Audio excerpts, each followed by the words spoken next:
مدینے کی تجلی سے لگائے ہوئے لو مدینے کی تجلی سے لگائے ہوئے دل کو ہم مطلع انوار بنائے ہوئے ہیں دل کو ہم مطلع دل کو ہم مطلع انوار بنائے ہوئے ہیں اور کشتیاں اپنی کنارے سے لگائے ہوئے ہیں کشتیاں اپنی کنارے سے لگائے ہوئے ہیں کیا وہ ڈوبے جو محمد کے ترائے ہوئے ہیں کیا وہ ڈوبے جو محمد کے ترائے ہوئے ہیں ایک جھلک آج کیا کہہ رہے ہیں ایک جھلک دکھا یہ بھی جھلک مانگ رہے ہیں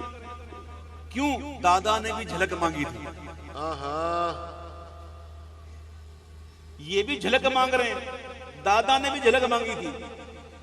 نوری جھات دے کارن سارے سکن حجریں تھی مسجد آؤ ڈھولن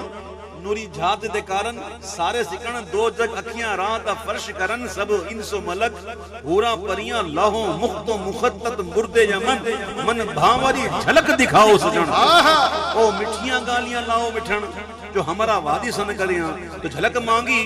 تو ملا ایسا کہ کہنے والا کہتے سبحان اللہ وہ کتھے بہر علی کتھے دیری سنا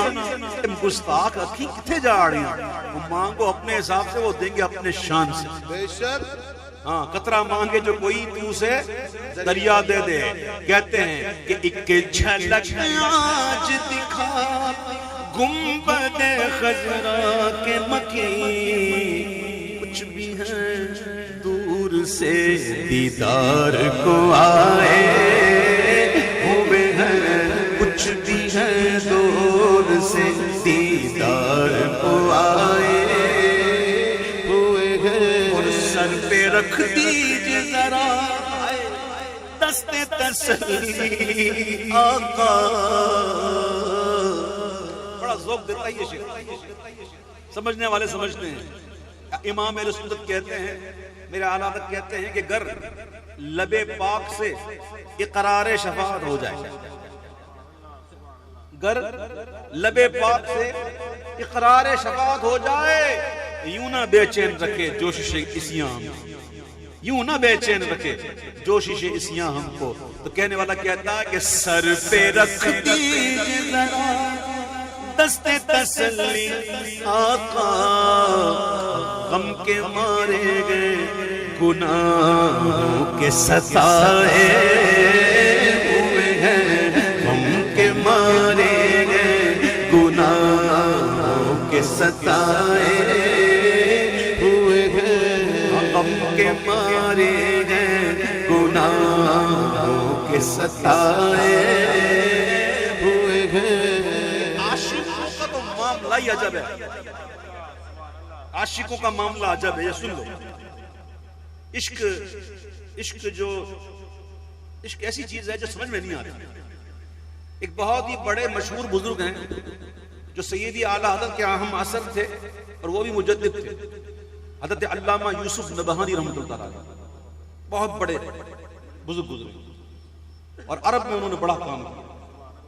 بڑے تجدیدی کارنامے انہوں نے کیا ان کے بارے میں آتا ہے کہ جب کبھی آپ مدینہ منورہ جاتے تو باہر کھڑے ہو جاتے اندر نہیں جاتے اور باہر سے ہی سلام عرض کرتے لوگوں نے پوچھا کہ حضور کیا بات ہے آپ اندر نہیں جاتے ہو اور باہر کھڑے رہتے ہو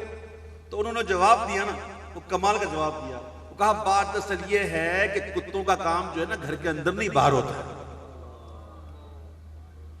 تو نے کہا عشق کا معاملہ ہی عجب ہے وہ ہر ایک کو سمجھ میں آتا ہی نہیں اور عشق کی کیٹیگریز ہوتی ہیں ایک رنگ نہیں ہوتا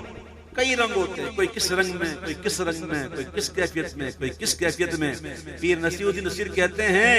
کہ شرم عصیاں سے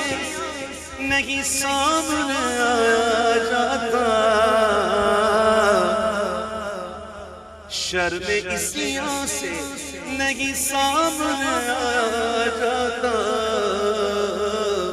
یہ بھی کیا کم ہے تیرے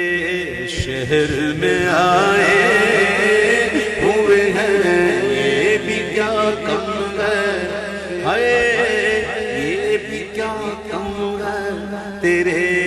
شہر میں آئے ہوئے ہیں۔ کیا منہ لے کے جاؤں،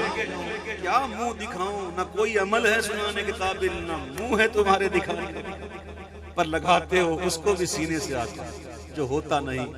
منہ لگانے کے قابل، بس پہنچ جاتے ہیں۔ اور جب ایسے عشاق دنیا سے جاتے ہیں تو پھر وہ کہتے ہیں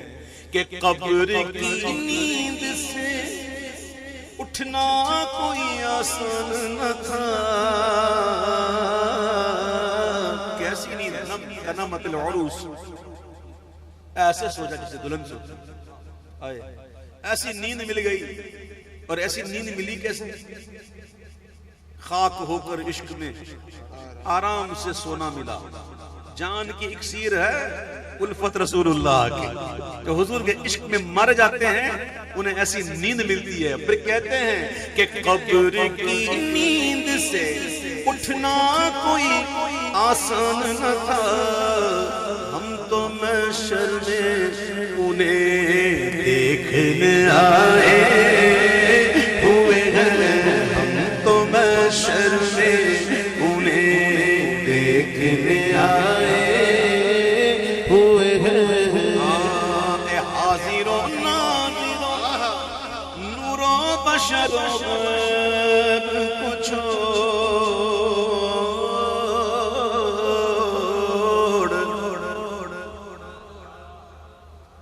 حاضر و ناظر نور و بشر و غیب کو چھوڑ، شکر کر وہ تیرے عیبوں کو چھپائے ہوئے ہیں، شکر کر وہ تیرے عیبوں کو چھپائے ہوئے ہیں۔ اور کیوں نہ پلہ تیرے اعمال کا بھاری ہو نصیر، کیوں نہ پلہ تیرے اعمال کا بھاری ہو نصیر، اب تو میزان پہ سرکار بھی آئے ہوئے ہیں، اب تو میزان پہ سرکار بھی آئے ہوئے ہیں، اب تو سرکار بھی میزان پہ آئے ہوئے ہیں، اب تو سرکار بھی میزان پہ آئے